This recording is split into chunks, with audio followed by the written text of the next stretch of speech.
aqui, ali, é uma conversa com dois sócios, tá? Quem tem empresa sabe o que é ser empresário no Brasil. Tá, ele tá falando do print que vazou dele, enfim, conversando com a sócia, onde supostamente eles estariam falando sobre fugir da polícia.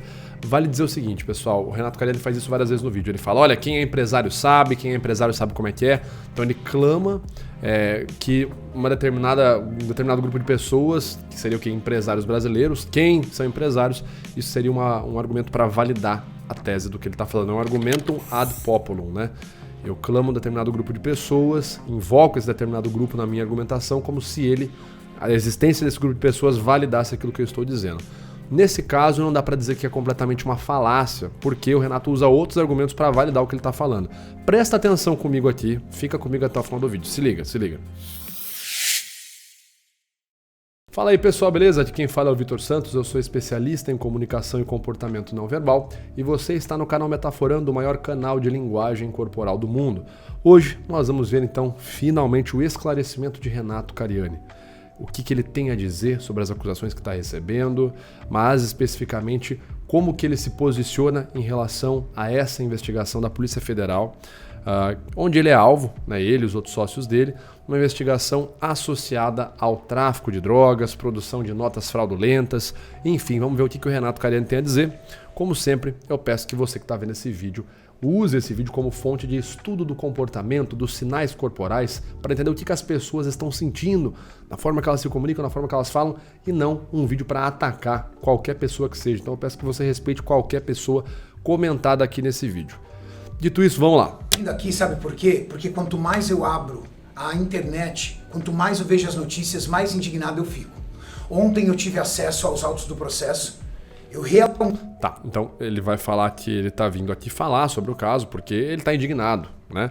Quanto mais eu abro as notícias, quanto mais eu vejo, mais indignado eu fico. E é interessante que vocês prestem atenção num ponto. Em momento algum, ele fala assim, eu estou indignado porque estão contando mentiras a meu respeito, porque aquilo que estão dizendo não é verdade, porque aquilo que estão falando, eu fico indignado porque eu estou irritado. Então, ele apresenta, né, ele declara verbalmente estar indignado, mas ele não dá uma justificativa direta, utilizando inclusive pronomes pessoais. Estão falando sobre mim e mentindo sobre mim, né? Estão contando mentiras sobre mim, a meu respeito. Eu não fiz nada disso que estão falando. Então ele não faz muito uso dos pronomes pessoais e ele também não diz que a mídia está mentindo. A gente já falou sobre isso em Getting to the Truth. É comentado que a pessoa, quando ela tem certeza do que ela está falando, ou quando ela está insegura na afirmação que ela vai fazer, ou ainda quando ela está dissimulando, ela tem uma certa resistência a usar pronomes pessoais e falar da situação de forma direta. Por exemplo, eu não fiz isso que estão falando. Em momento algum, eu fiz isso. Pronomes pessoais. Estão falando mentiras sobre mim. Então, o Renato Cariani, ele apresenta essa conduta, né? Ele não vai lá e nega. Ele fala simplesmente, estão dizendo coisas sobre mim e eu estou ficando nervoso, é um absurdo, eu estou ficando indignado e tal, mas ele não diz que é mentira, tá? E lembrando que, então é por causa disso a gente vai dizer que o Renato Cariani é culpado. Não, galera, você nunca pode partir de um único sinal para atestar a culpa de ninguém. Inclusive, a gente já falou várias vezes, o correto é você utilizar uma análise do comportamento não verbal em conjunto com outras provas, né? Com uma prova objetiva, uma prova material, uma evidência, uma fotografia, um relato de uma testemunha, enfim. E não partir apenas de uma análise não verbal para dar um veredicto. Vamos seguir aqui. Realmente agora consegui entender o que está acontecendo em detalhes. O pessoal falando assim, o Renato fala que não sabe o que está. Realmente não sei.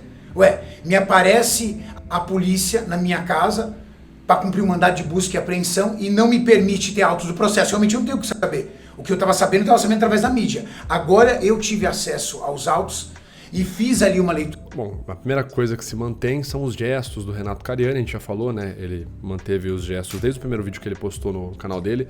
Aqui na linha do tórax, a gente fala que são os gestos conhecidos como gestos do coração aberto. Então, gesto na linha do coração, quando eu não obstruo o coração. Então, ao invés de eu ficar com o braço cruzado aqui na frente do tórax, eu deixo o tórax livre, então, e comunico deixando a linha do coração aberta.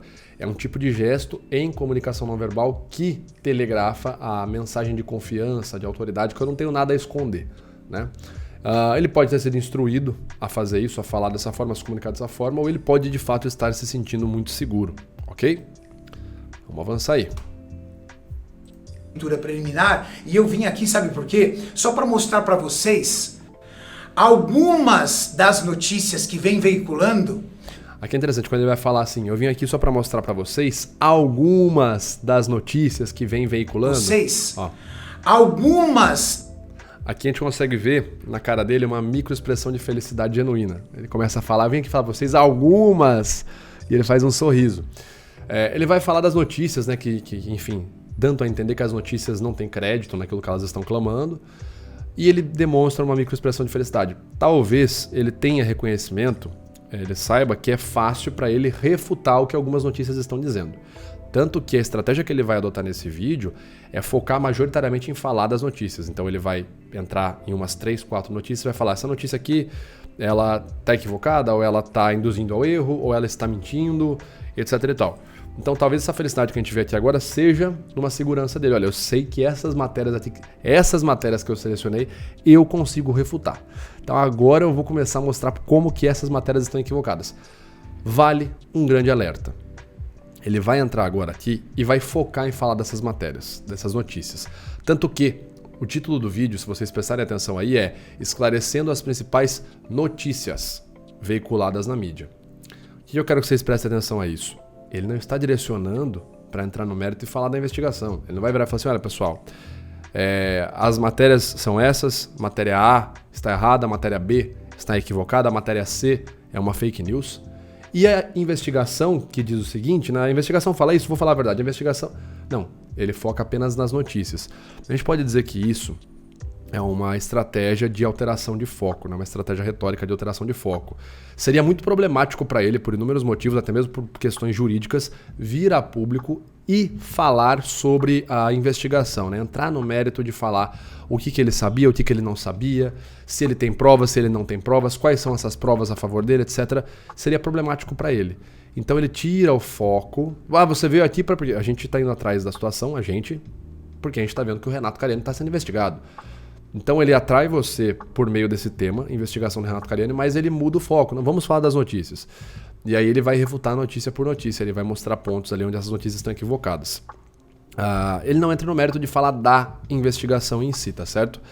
É uma estratégia de alteração de foco, uma estratégia comum de retórica. Eu tenho um problema para lidar com esse ponto, para falar publicamente sobre esse ponto, ao invés de eu falar desse ponto, eu pego algo parecido com esse ponto e levo para um outro lugar da narrativa onde eu consigo bater nele. É uma alteração de foco, uma alteração retórica. É uma estratégia bem simples, Schopenhauer descreve ela na Arte de Ter Razão, enfim, como vencer um debate sem estar com a razão. E o Cariani vai fazer isso bastante, né? Ele vai focar em falar das notícias e não falar da investigação em si. A gente já fala mais sobre isso, né? Mas já avisando vocês, não é uma estratégia muito associada, pelo menos conforme descrito em alguns manuais aí, o Getting to the Truth, o Telling Lies, o Lie Spotting, não é uma estratégia muito associada a pessoas que não tem nenhum problema em falar sobre a situação ou que não tem nada a esconder, tá certo? Mas vamos ouvir o que o Renato tem a dizer? E eu vim aqui, sabe por quê? Só para mostrar para vocês algumas das notícias que vem veiculando, para vocês terem uma noção de como é que as coisas estão sendo... Percebam que até a hora que ele vai falar das notícias, ele até se aproxima fisicamente. Algumas das notícias ele se projeta para frente. E como a gente já falou, em mais de uma situação, a proxêmica, né, que é o movimentar do corpo, eu me aproximo ou eu me afasto. A proxêmica, eu me aproximar de algo, me aproximo da câmera. Inclusive ninguém nunca me falou, não sei o quê. Eu me aproximo quando eu tenho certeza, quando eu tenho confiança naquilo que eu estou falando. E eu geralmente me afasto, isso segundo o Edward T. Hall, né, um dos principais pesquisadores da proxêmica, eu me afasto quando eu não tenho muita confiança naquilo que eu estou dizendo. Então, o Cariani, na hora que ele vai bater nas notícias que ele vai fazer agora, vai bater nelas, ele vai mostrar os pontos onde essas notícias estão equivocadas, ele até se aproxima da câmera. Inclusive algumas notícias, não sei o quê. Dá pra ver que então, para questionar essas notícias, para falar sobre elas, ele está bem confiante. Veiculando, para vocês terem uma noção de como é que as coisas estão sendo demonstradas, estão sendo divulgadas, estão sendo publicadas. Renato Cariani ofereceu substância puríssima a falso representante da empresa. Esse é o título da matéria, né? Renato Cariani ofereceu substância puríssima a falso representante da empresa, segundo o PF, Polícia Federal. Aí você abre o e-mail, coloca para mim uma prova aí, Maurício, que eles colocaram e-mail. Aí você abre e-mail e tá lá. A matéria coloca essa prova. Produto. Cloreto de sódio 99,5 puríssimo. Perfeito. puríssimo. Vocês viram, né? Renato oferece substância puríssima. Vamos colocar no Google o que é cloreto de sódio. Cloreto de sódio é sal de cozinha. Tá. Renato oferece a substância puríssima, sal de cozinha. Ali, a substância cotada, orçada, é sal de cozinha. Na indústria ali... Aí ele vai entrar e vai falar sobre o cloreto de sódio de maneira técnica, vai dar as explicações técnicas, até porque ele é graduado em química também, se eu não me engano. Acho que ele tem mais de uma graduação.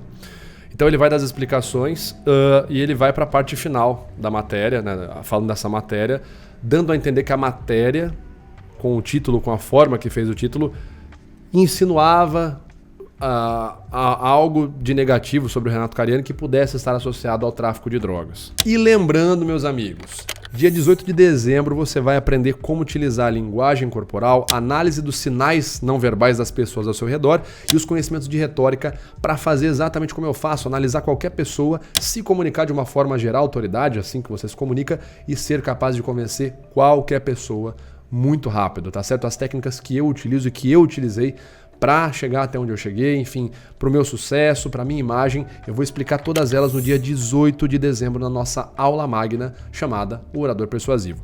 Ficou curioso? Quer saber o que é que vai rolar nessa aula? Garanta já a sua inscrição porque as vagas são limitadas clicando no primeiro link aqui na descrição desse vídeo. Clica lá e eu te vejo na aula magna. Voltando aqui então. Que não tem nenhum tipo de acréscimo de substância. Puríssimo é o que tem uma grade de especificação de alta qualidade. Tá, então ele vai falar sobre o que é o puríssimo, ele explicou sobre o cloreto de sódio, sobre o que é puríssimo na linguagem técnica química, tá certo? O que ele está fazendo chama-se conceituação, é necessário sim.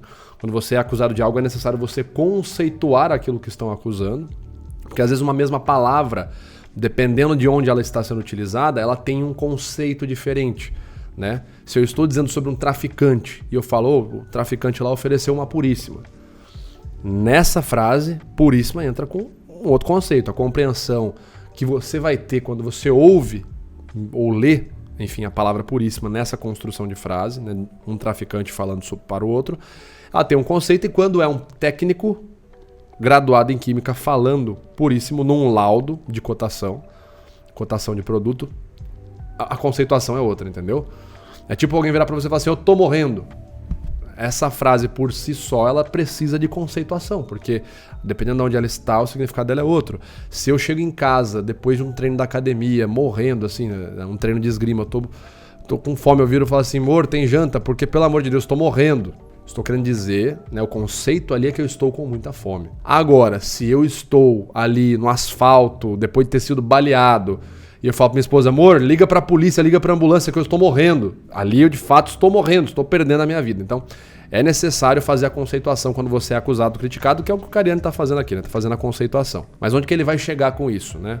O que ele vai falar sobre essa matéria que ele levanta aí? Quem fez essa matéria puríssima? Será que o objetivo dela era dizer que aquilo era cloreto de sal? Cloreto de sódio? Puríssima. Não dá uma sensação de ser outra coisa? Tá, ele vai então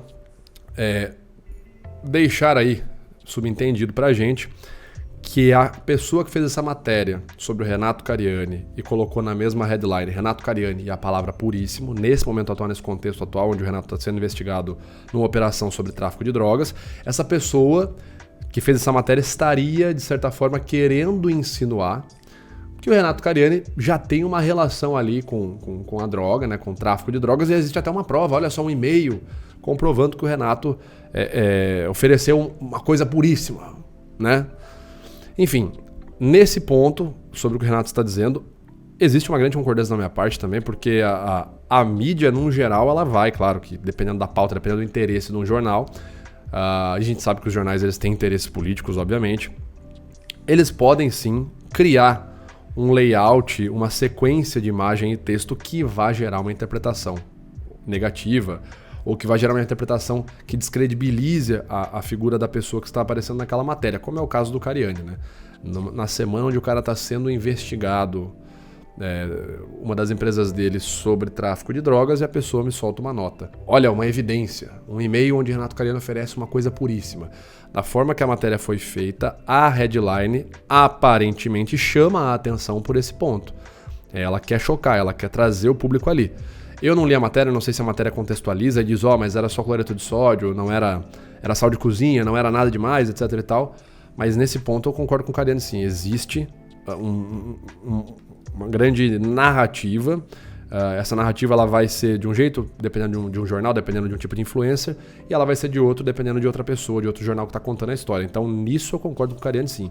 Talvez essa pessoa quisesse não só ter um clique view ali mais rápido, né? Porque eu vou lá e falo, Renato Cariani, uma evidência dele oferecendo uma gás puríssima. Não só o clique view, mas também querendo construir uma narrativa sobre. Vamos avançar aqui. Essa é uma das notícias. Vê como ele fica satisfeito quando ele faz, Não dá uma sensação de ser outra coisa? Olha só, a satisfação do Renato Cariani em refutar essa matéria, né? em apontar onde a matéria induz ao erro, né? Ele faz toda a postura de confiança, o sorriso de felicidade, o queixo elevado, né? o queixo elevado, o peito estufado e o aumento de tensão muscular nas mãos. Então uma expressão, um comportamento não verbal é de confiança. Refutei. E aí? Refutei. Provei que na verdade essa notícia não queria noticiar nada, mas apenas me atacar. É isso que eu provei. Tá bem confiante. Vamos seguir então. Essa é uma das notícias. Vamos para outra notícia? Vamos bater agora uma outra notícia. Ele mesmo usou as palavras vamos bater em uma outra notícia. Não sou eu que estou usando, ele que está dizendo. Tá batendo notícia. Ele selecionou algumas notícias ali para bater nelas, mostrar que as notícias induzem ao erro. Mas lembrando que isso não é o mesmo de que falar sobre a investigação. Eu bater numa notícia que me acusa não é o mesmo que eu bater ou falar sobre a investigação que está sendo feita contra mim. Vamos falar agora sobre conversas que estão sendo demonstradas entre eu e a minha sócia. Prints de conversa. Primeira coisa, tá? De verdade. Eu quero levantar a autenticidade dessas conversas. Eu vou pedir. Ele vai falar que ele quer saber a autenticidade, né? Disso. Porque ali tá bem fora de contexto, então eu não consigo... Novamente, outro micro sorriso de felicidade. Porque ali... Outro micro sorriso. Tá bem fora de contexto. Bem rapidinho aqui, ó. Porque ali... Aqui é um micro sorriso. Porque agora é mais um argumento forte pra ele, né? Ele vai falar que essas conversas essas prints de conversas que estão saindo são, na verdade, de 10 anos atrás. Então, ele novamente, um outro micro sorriso, provavelmente assim, agora eu consigo quebrar isso daí também.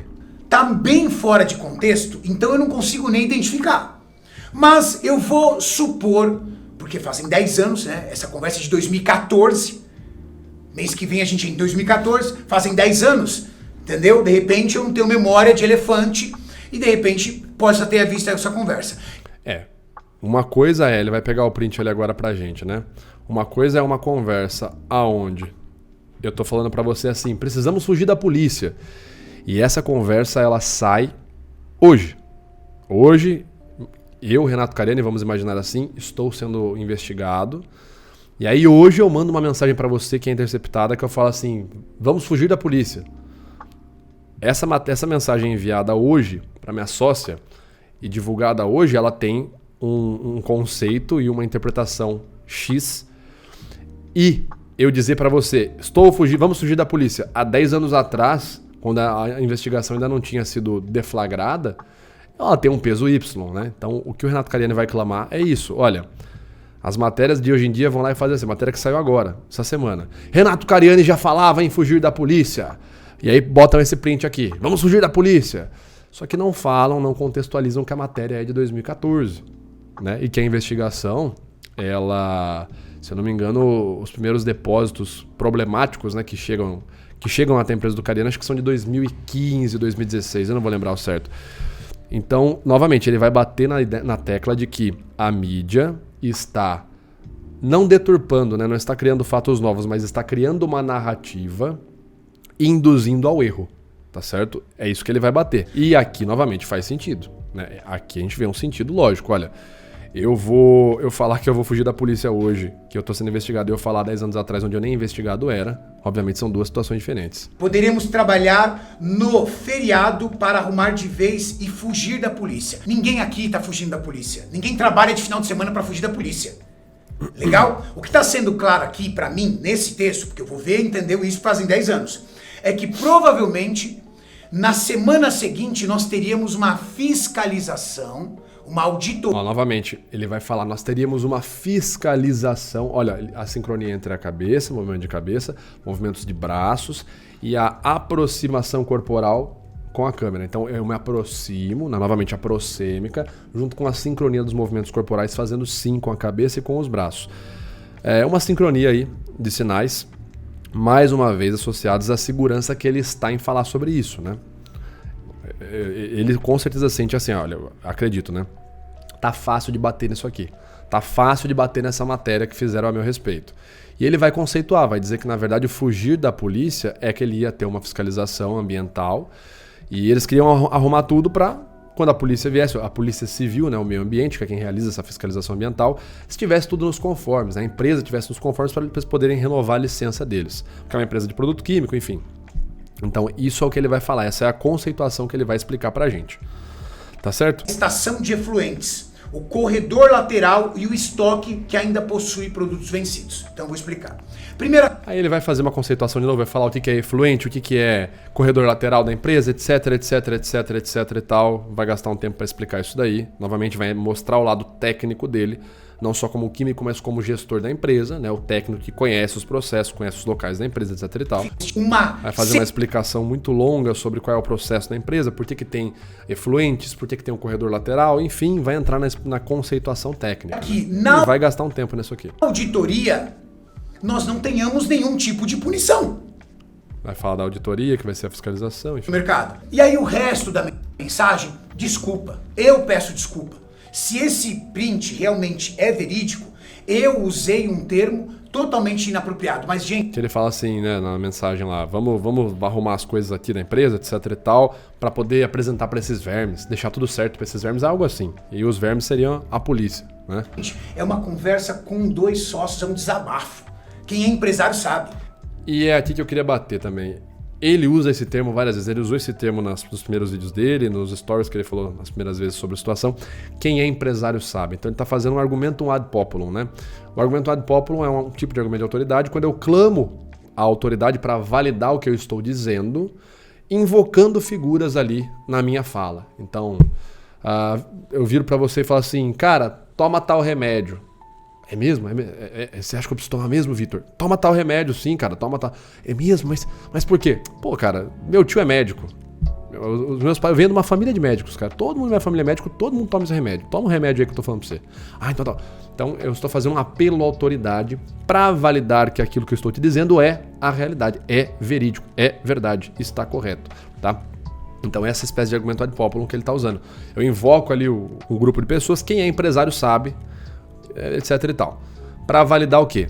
Qual que é a tese que ele quer validar? De que ali naquela mensagem dele com a sócia dele não há nada de errado. Não tem nada de errado, eles não estão falando nada de errado, etc e tal.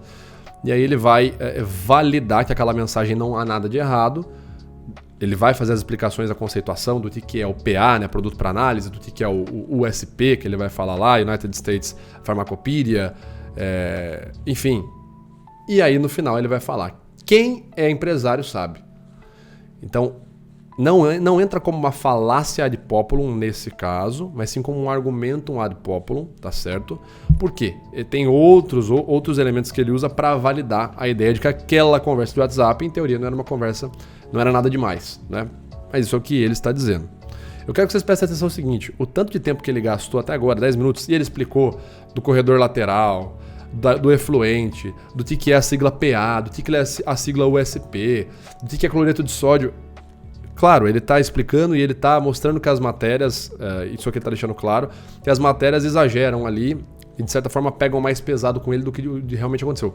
Mas perceba, quase 10 minutos de vídeo ele não entra no mérito de falar da investigação e em momento algum ele vira e fala, eu não fiz isso, eu não menti, em momento algum eu menti, não tem nada contra mim, eu não estou escondendo nada, etc e tal. Ele não fala isso em momento algum. Ele não entra no mérito de dizer, cara, eu não enganei ninguém, eu não estou mentindo, eu não tenho nada a ver com tráfico de droga, eu nunca, etc e tal. Então ele se debruça, o que todo mundo veio para esperar sobre o esclarecimento sobre a investigação, ele se debruça em falar de matérias de jornal. De fato, o que ele está querendo provar fica bem claro pra gente, que as matérias estão pegando pesado com ele. né, que estão criando uma narrativa, que estão tentando induzir ao erro, pintando ele com uma imagem de traficante mesmo. Isso é o que ele quer mostrar pra gente, das matérias. Mas isso não é o mesmo que falar sobre a investigação. Ele não fala nada sobre a investigação nesse vídeo aqui. Eu assisti o vídeo ao vivo, assisti mais de uma vez. Ele não vai entrar no mérito e explicar por que naquele momento da investigação ele estava... Vai ter um momento interessante que é o que eu vou falar agora, que é das notas, né? Mas enfim, é só isso que eu queria lembrar vocês. Ele não entra no mérito de falar sobre a investigação em si. Mas pra gente finalizar, vamos para as notas, né? Que foi algo que chamou a atenção da polícia, segundo os delegados, pelo menos 60 eventos ali, emissões de notas fiscais feitas de maneira fraudulenta, estariam associadas aí à empresa do Renato Cariani. Então ele vai falar dessas 60 notas, vamos ver a explicação dele. 60. Tá, essa é a parte das 60 notas até fiscais. 60. Eles mencionam entre 3 a 6 notas, 3 a 6 notas. Mas eles dizem que pode chegar até 60. Legal? Sabe o que a mídia tá colocando? Novamente. Mas eles dizem que pode chegar até 60. Legal? Novamente a gente vê o micro sorriso de felicidade, aproximação corporal com a câmera, gestos ilustradores positivos, né? Fazendo ali o joinha. Novamente ele tá confiante para falar sobre isso aqui também. Sabe o que a mídia tá colocando? Coloca algumas postagens aí, Mauricião, por favor. Sabe que dá a sensação, pessoal? Que parece que eu sou sócio de uma empresa que foi criada para sustentar bandido. Agora ele vai fazer uma estratégia contrária e ele vai criar uma narrativa com base no que as matérias falam sobre ele. Então, olha só essas matérias. Essas matérias falam, a impressão que dá é que a minha empresa sustenta bandido, sustenta um complexo de tráfico de drogas. Então ele acaba de criar essa narrativa. Por quê? Porque ele vai bater nessa narrativa, tá certo? E mostrar que essa narrativa não faz sentido. E aí sim ele vai entrar numa estratégia falaciosa que pode induzir ao erro. A gente vai falar já sobre o que é isso daí, tá bom? Vamos deixar ele argumentar primeiro. Parece que eu sou sócio de uma empresa que foi criada para produzir insumos para droga. E é isso, ele tá, mais uma vez, assim, agora ele está batendo no apelo emocional, né? Essa é a narrativa que ele quer construir. Olha, é como se a mídia dissesse que eu sou um cara, que a minha empresa sustenta bandido, que a minha empresa sustenta o complexo de drogas. Essa é a narrativa que o Cariani está trazendo pra gente. Vocês vão entender o que ele está fazendo. Quantas notas fiscais são emitidas por mês na minha empresa? Só pra vocês terem ideia. Por mês, na empresa que eu sou sócio. Tá. 1000 notas mensais. Que são 60 notas num período de 6 anos. 2014 a 2000. Tá, ele vai dizer que existe muito mais produção de notas na empresa dele habitualmente do que a quantidade de notas supostamente fraudulentas, não é? Legal? 12 mil vezes 6. Então ele vai falar que em 6 anos ele garantidamente, como ele emite pelo menos 1000 notas fiscais por mês, ele vai falar quanto que seria isso em 6 meses, em 6 anos, perdão. 72 mil notas. E a minha empresa foi criada para... Aqui ele faz vários micro sorrisos de felicidade, né? Porque, novamente, além da confiança, ele está falando fatos. Ele está apresentando fatos. Olha quantos dados a minha empresa, quantas notas fiscais a minha empresa emite por mês. Então, a confiança em apresentar fato é sempre muito maior do que quando eu entro num assunto que eu não tenho um fato para apresentar. Sustentar um complexo de drogas. É aqui que eu quero que vocês prestem atenção. Criada para sustentar um complexo de drogas. Bom, essa é a tese principal, então, que ele vai trazer nessa parte das notas, né? A polícia fala que tem 60 notas, pode chegar até 60 notas suspeitas, né? 60 notas fraudulentas, que suspeita-se estarem associadas à minha empresa. Isso é o que ele vai falar. Mas é fato que a minha empresa emite pelo menos mil notas fiscais por mês. Isso é um fato, né? Emite. E isso em 6 anos daria, né? Que a polícia fala que foi em 6 anos o período, 6 anos, 60 notas fiscais fraudulentas. Só que a minha empresa emite pelo menos 1000, e aí em 6 anos dariam 72 mil. Aí ele faz a fala que ele falou agora. 72 mil notas fiscais eu emiti. E aí eles vão falar que... e a polícia vai falar que 60, nesse período de 6 anos, eram fraudulentas. Com essas 60, vocês acham que eu vou manter um mercado de crime, um mercado de tráfico?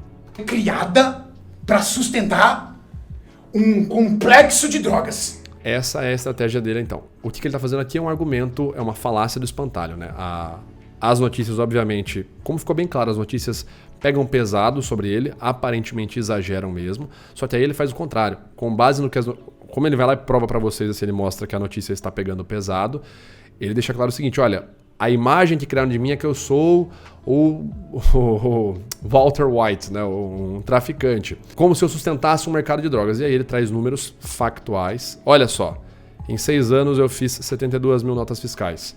E a polícia fala que 60 seriam notas fiscais fraudulentas. Vocês acham que 60 contra 72 mil, 60 daria para eu estar ali fazendo um mercado de drogas? Eu estaria sendo o traficante, um cara que sustenta um complexo de drogas?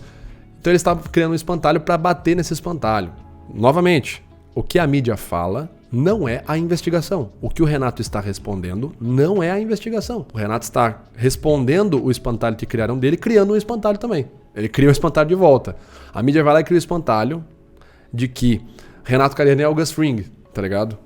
E o Renato Cariani cria um espantalho que ele consegue bater, que é a mídia está falando algo falso e eu não sou tudo isso. Mas em momento, veja bem, em momento algum ele diz, essas 60 notas fraudulentas não são fraudulentas, foram 60 notas reais, ou essas 60 notas que a polícia trouxe não tem nada a ver comigo. Em momento algum ele deslegitima, ele descredibiliza, ele diz que essas 60 notas não são o que elas foram classificadas como sendo notas fraudulentas. Ele não tira esse rótulo delas. Ele não mexe nisso. Ele apenas apresenta um número gigante. Olha, 72 mil notas em 6 anos. Você acha que com isso daria para sustentar o mercado de crime? Mas independente. Vamos pela razão aqui. Tudo bem, ele pode não sustentar o mercado de crime, mas 60 notas fraudulentas, ainda assim você está cometendo crime. Uma nota fria já é crime. Você emitir como empresário, eu sei porque eu sou empresário, emitir uma nota fria como empresário já é crime. E já cai ali em sonegação fiscal. Tá certo? Então, novamente, o Renato, ele vai para outro foco, ele não foca em falar da investigação e ele agarra ali a ideia da mídia e bate na mídia. A mídia bateu nele, ele bate na mídia. Então, o que a gente pode dizer que é a estratégia principal do Renato Cariani nesse vídeo? É a manutenção da aparência. Ele quer mostrar que a imagem dele não é tão ruim quanto a mídia está vendendo. Tá? E nisso, como eu falei, eu concordo com ele. A mídia exagera sim. A mídia tem interesses, os jornalistas hoje têm cada vez mais interesses pessoais. Eu não vou dizer que ele está delirando, isso que ele está falando. Sim, eu já fui alvo de fake news na internet, de fake news exageradíssimas. As principais pessoas que me bateram na internet até hoje, sem exceção, as principais o fizeram por conta de política, tentando me classificar como um lado político, mesmo eu nunca tendo falado de política na vida, na minha carreira pública. Mas, independentemente disso que existe, o Renato Cariani simplesmente foge de responder sobre a investigação. Aqui mesmo vocês têm um baita exemplo. Ele vai lá, dá uma baita volta, fala das notas, mas em momento algum ele fala: gente, essas 60 notas fiscais aí não era fraude coisa nenhuma. E outra, se for fraude, não tem nada a ver comigo, não fui eu, etc e tal. Então essa é a estratégia dele, manutenção da aparência. Ele quer mostrar, né, o que fica claro pra mim é que ele quer mostrar que ele não é esse monstro que a mídia está criando, tá certo? E em paralelo ele mesmo fala isso no final, ele vai trabalhar na defesa dele. Ele vai criar ali a defesa jurídica e é lá na defesa jurídica que de fato ele vai mostrar, ele vai revelar, ele vai explicar tudo o que ele tem que explicar, não é? Defesa, sabe? Estão me relacionando, colocaria aqui numa boa. Ele fala, eu colocaria várias outras notícias aqui pra bater, aqui, numa boa. Só que aí ele vai falar, só que eu preciso trabalhar minha defesa. Só que eu preciso preparar minha defesa, meus amigos. Preciso preparar minha defesa. Sabe por quê? Ele vai entrar na linguagem jurídica, né? Como eu já falei em outros vídeos, no Get Into the Truth, quando há um excesso da linguagem jurídica, geralmente falta a espontaneidade. Se eu sou acusado, Vitor, você deu um tiro na cabeça de uma menina. E a internet vem, eu não vou falar assim, olha só, veja bem, essa mídia está me pintando de assassino. Eu vou falar, cara, não. Primeira coisa, eu nunca dei um tiro em ninguém. Nem nessa menina, eu nunca vi essa menina. Primeira coisa, eu não atirei nela não, cara. Não, o que a notícia, a mídia tá falando de mim, lasque-se. Eu vou falar, isso aí a gente vai ter que ver depois, eu vou processar, eu vou mostrar que eles estão mentindo. A materialidade da acusação, a substancialidade, ela é inverídica. Eu não atirei ninguém, eu nunca peguei uma arma de fogo e apontei para um ser humano na vida, cara. Que maluquice é essa? Então, o Renato Cariani ele não fala isso, ele vai primeiro pro juridiquês. Ele bate na mídia primeiro e depois ele vai para uma linguagem jurídica. A mídia está mentindo. E tá tudo bem, e o que você tem a dizer? Eu tenho a dizer que eu vou provar isso na minha defesa. Então, o excesso de linguagem jurídica ele está associado geralmente a uma tentativa de ocultar, de esconder informações. Novamente, volto a dizer, então significa que ele é culpado. Não dá para saber, gente. Se for uma situação de desvio de dinheiro, juntamente com a produção de drogas, com uma associação a fornecimento para o tráfico de drogas, é algo muito complexo, é um escamoteamento gigantesco, assim, não é uma operação simples. Você vai ver as investigações sobre narcotráfico no Brasil, não é um negócio simples. O cara foi ali e deixou um pacote ali, não tem nada a ver, não é sério, sabe? O processo por onde passa a droga e por onde passa o dinheiro da droga, ele é muito grande, sabe? O dinheiro do tráfico, ele passa por vários locais, ele passa por lojas de automóveis, ele passa por automóveis, por imóveis, passa por operações clandestinas, passa por entretenimento, passa em compra de equipamento, passa em compra de imóvel, enfim, em compra de restaurante. É muito difícil virar e falar algo simples, tá? O Renato Carena é culpado por quê? Ou ele é inocente por quê? O que a gente pode dizer a conduta dele foi essa, nesse vídeo, ele não entra no mérito, ele tem uma linguagem jurídica e tem um comportamento ali muito mais voltado, na minha opinião, para a manutenção da aparência do que para o esclarecimento da acusação, tá certo? É isso que eu tenho a dizer, pessoal. Dito isso, lembrando vocês, dia 18 de dezembro vai rolar a nossa live, a nossa aula magna do orador persuasivo, onde eu vou te ensinar como analisar as pessoas ao seu redor e utilizar os conhecimentos retóricos para se comunicar de forma a gerar autoridade e convencer os outros muito mais fácil. Quer participar dessa aula magna? Clica no primeiro link aqui na descrição desse vídeo, não se esqueça, tá certo? Dia 18/12 estaremos aí então. As vagas são limitadas. Muito obrigado a você que assistiu o vídeo até aqui. Eu vou ficando por aqui, tá certo? Curta esse vídeo, compartilhe com quem você acha que precisa ver esse vídeo, enfim, qualquer pessoa. Não deixe de se inscrever no canal. Ok? Um grande abraço, te vejo na próxima, valeu!